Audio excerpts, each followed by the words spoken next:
is the old ugly kind of shape chef apron that I used to wear. But I still used to get stuff on me. I would always be wiping stuff on. I mean, this is certainly utilitarian, but if you're working in a kitchen where nobody is seeing you in the back of the house, I suppose it works. But if you're having friends over for the holiday, and you're a woman, you want something a little more presentable. So,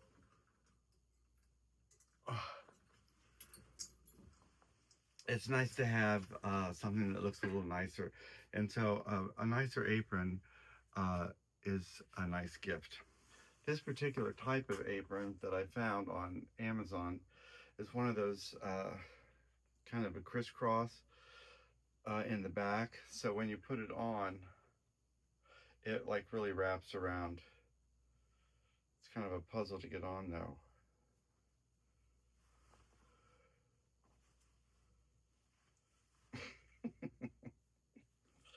I can do it. I can do it.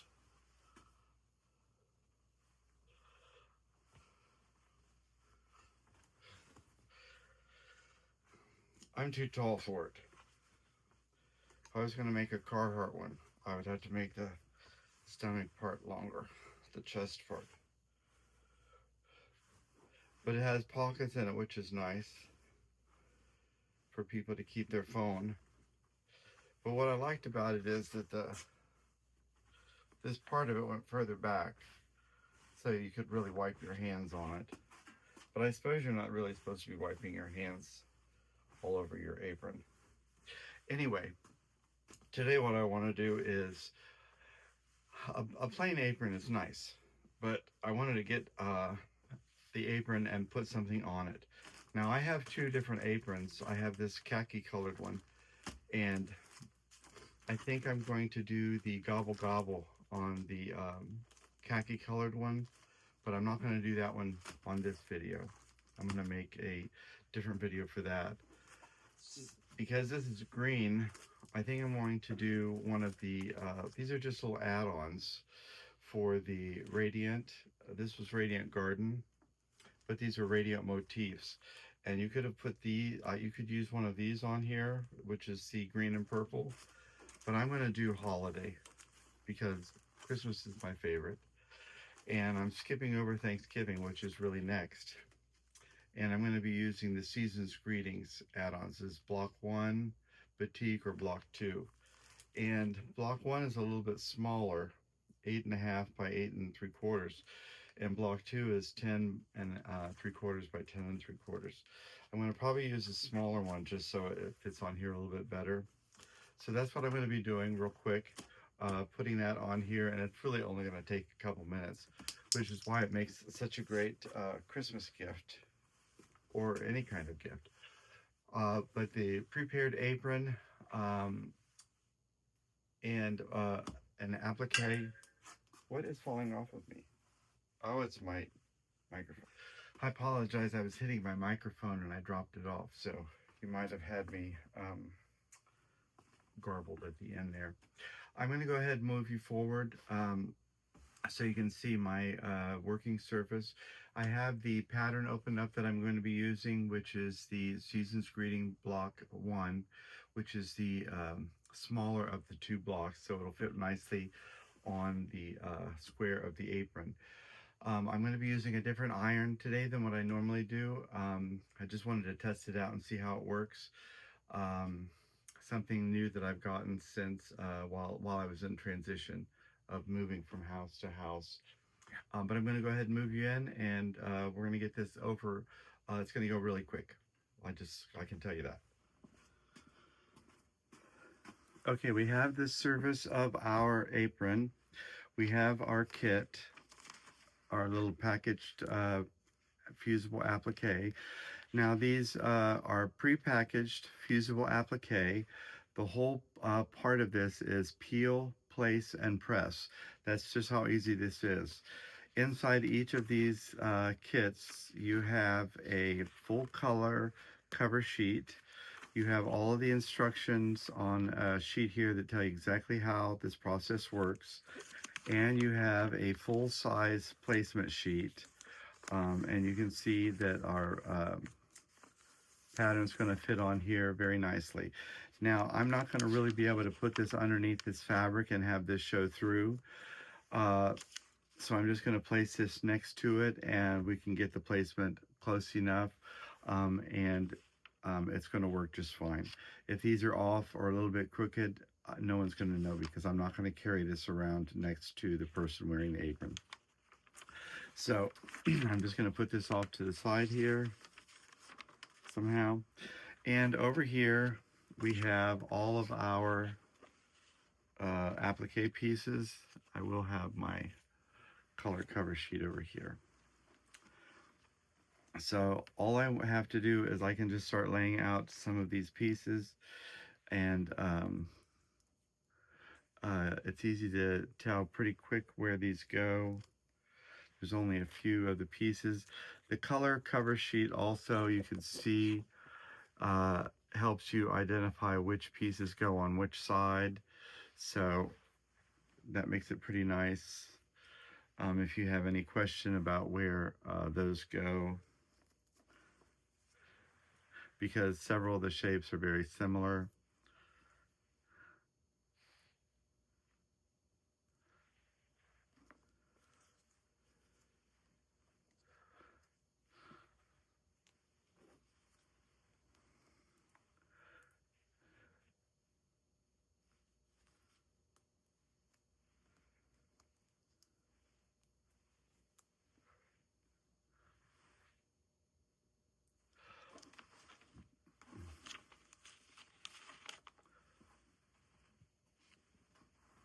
Okay, let's see.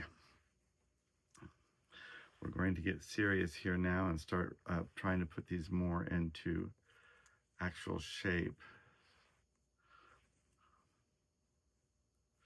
Now, I haven't peeled anything off yet.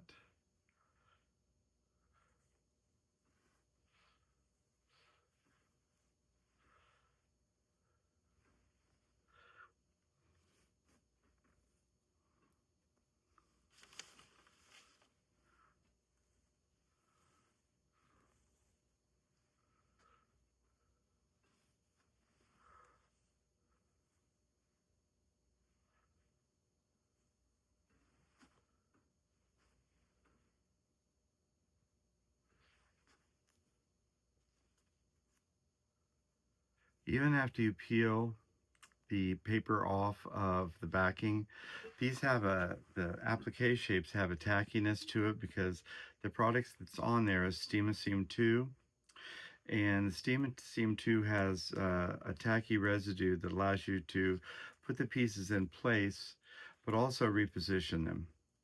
So that makes it nice if you want to play around with the positioning, you don't feel like you have it quite right. And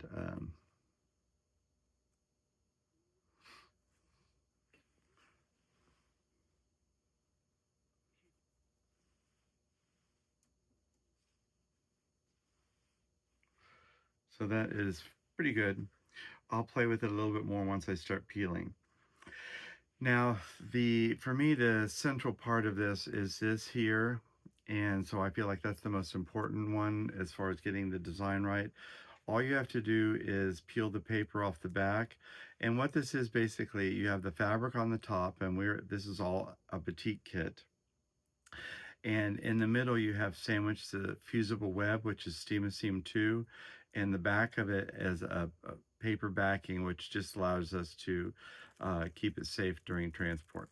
So the paper backing peels off, and then you can position this in place.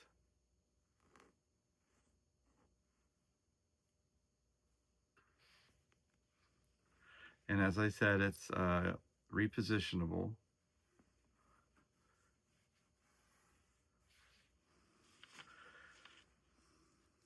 If you ever have a problem with the paper not peeling off, you could use a sharp implement to score somewhere in the middle of the paper, and then you can bend the paper, and that score mark will give you something to grab hold of and allow you to peel the paper a little bit easier.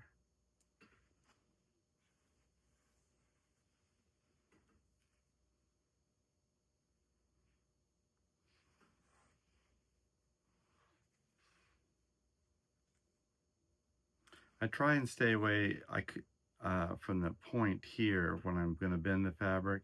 I'm bending it over here towards the edge so I don't mess up that shape down there at the end. And you can see really that these papers are peeling off pretty nicely. They do that for me here where I'm at in my humidity level.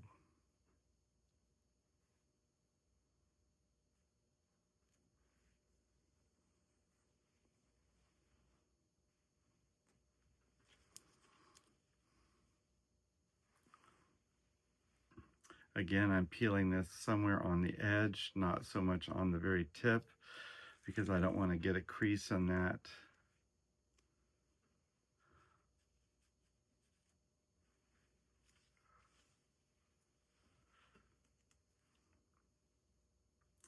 The fun thing about this is you could certainly do this by yourself, but you could do this with all ages. This is something you could do with kids. They could use this like as a puzzle piece. They could peel the paper if they're old enough for that part of it. They could iron if they're old enough for that. They could also just leave the paper on there and place it around with the paper in place, and then later you could come back and peel the paper and put them in place with the iron. So all ages could participate, but also you could have a party, order a bunch of different color aprons, and a bunch of the different kits, and let people make their own aprons. This could be fun, like as a bridal shower party or part of a cookie decorating event.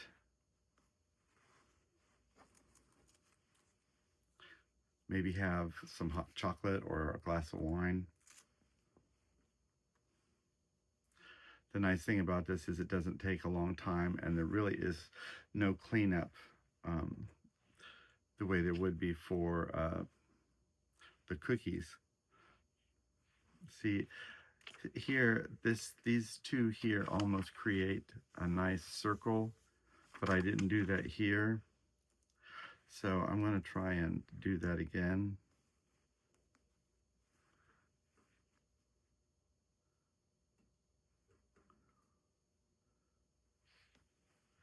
I'm just going to keep moving these until I get that nice circle shape, and then I can put my berry right in the middle.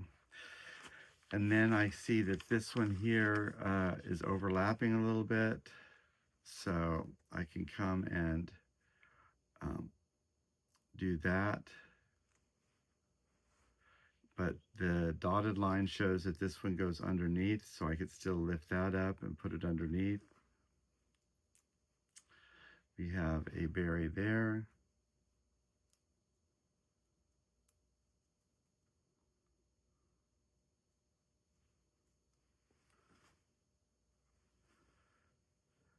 And we have two berries here.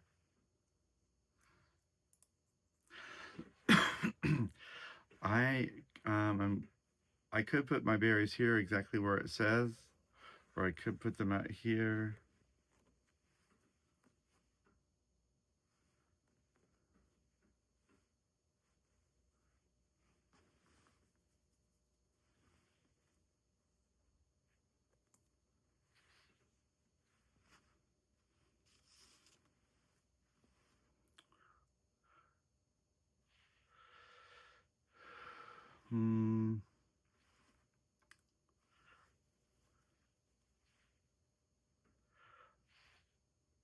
Because theirs is a little bit more open here, mine is a little bit more closed. I don't know, maybe if I make this a little bit more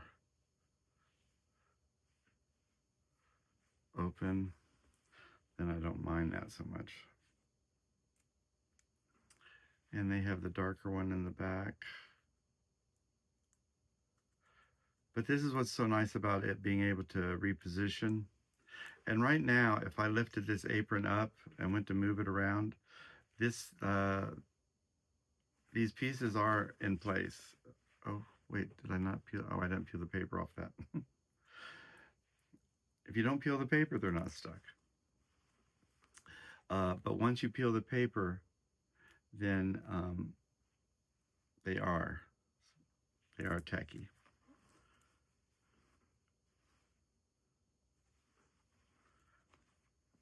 Okay, so now you can see that they're all on there, but they're not fused yet. And I'm going to get my iron turned on, and I'm just going to chat for a second while that heats up. As I said, you could use a pin on the back of one of the pieces and score it if you need to get a grip of something and it's not peeling up.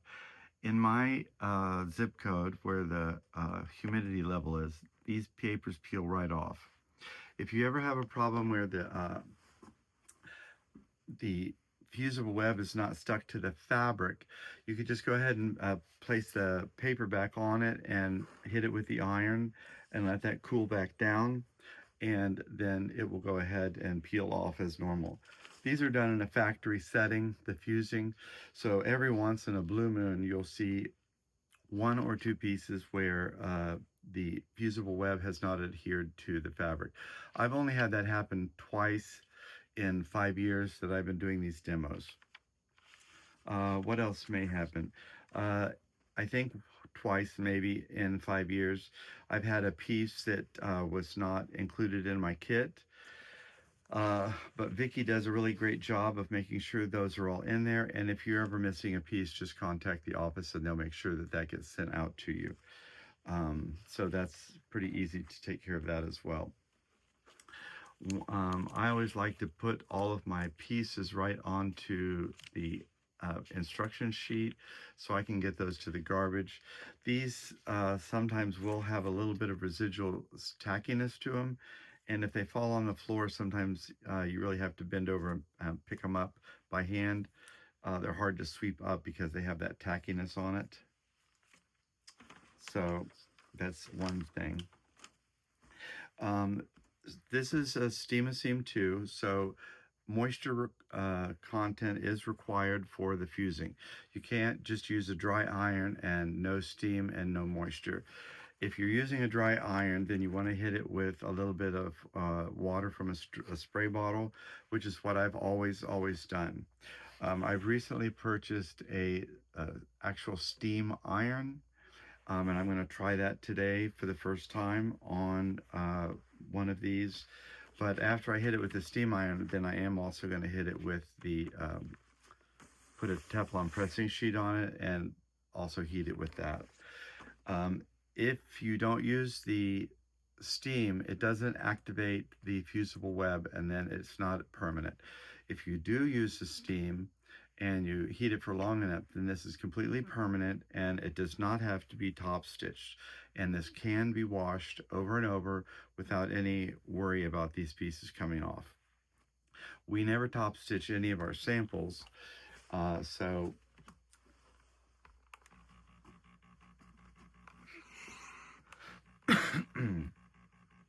we have an apron that we bring to the show when we used to do shows, and we have washed that sample. It's got the gobble gobble, the turkey on it. We've washed that sample multiple times, at least 12 times, dried it at least 12 times, and we've never had any of the pieces fall off or come loose. Now, I've hit the steam a couple times here, and so I know that there's plenty of steam on here to activate it. I like to use a Teflon pressing sheet though, because I have a really bad habit of being lazy and just sliding the iron side to side. And the reason I like to use a Teflon pressing sheet is I don't want the edge of the sole plate to hit the edge of one of the applique pieces and crinkling it up and then fusing it while it's under the sole plate and I can't see it. So if I slide the iron on the Teflon pressing sheet, it's not catching the edge of the applique and causing any damage. The Teflon pressing sheet also protects any of the fabric from scorching. You cannot over iron or over fuse the Steam-A-Seam 2. It's not going to dissipate. It's not going to disappear. The most common problem with fusing is that people underfuse. In this case, it's not going to matter because no one's ever going to stitch on. Well, this is never going to be stitched. But if this were a quilting project or a sewing project, you can always tell if you've underfused because the needle will get gumming on the needle. That's an indication that you've underfused your Steam-A-Seam 2 project. So after this has been fused from one side, then I would always go over again from the back. And this is a nice thing to do in general. But all of these pieces, except for that one little tiny portion of the leaf, were single layer. But some of the applique shapes have double, triple layers, or even quadruple layer if you consider the background. And so you really want to make sure that the heat and the steam are able to get through all of the different layers so that everything is fused properly.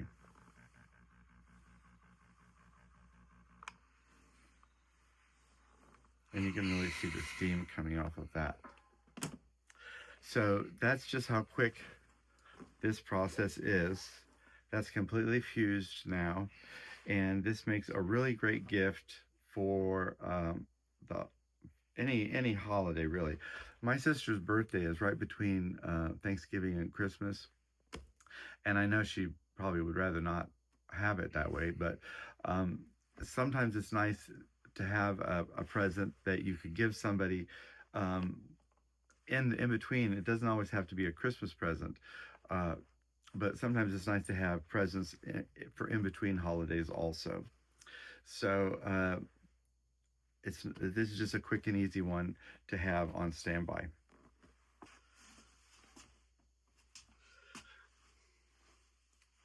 Well, that's it for me today. That's my quick apron project. I hope you enjoyed that. It was good to see you again today. Thanks for stopping by the studio. Until next time, keep piecing it together.